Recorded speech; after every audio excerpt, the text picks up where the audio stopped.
Di wala niya kinakutinting mo yan. Kaya ang inadjust ang makina. At baka lalakas ang bata, ay kahirap eh. Pagka dalawang angkas. Mamamura ka na yung kami kung anong kinakutinting mo diyan. Ito naman, mamurahin nun, akin naman aray. Eh, bahala ka.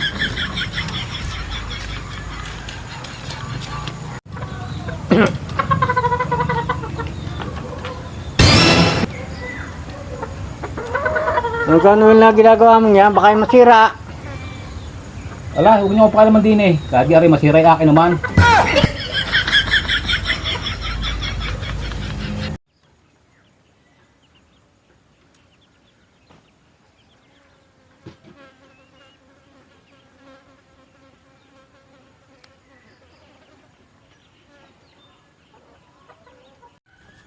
Kanyang ina, ano kang ginagawa doon sa motor na yan? May ni-adjust daw para lumakas ang batak.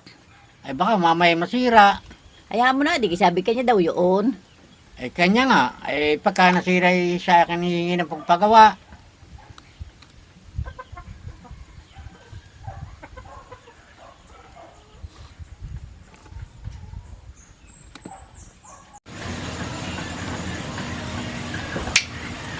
Kanyang ina, kanina pa sinuli may kinukutinting doon eh. Mamaya sira na yan. Hayaan mo na, kanya naman yun eh. Ay kanya, bago mamaya sa akin nahingi ng panghulog. Yo, puntahan mo daw, di ka magsaway.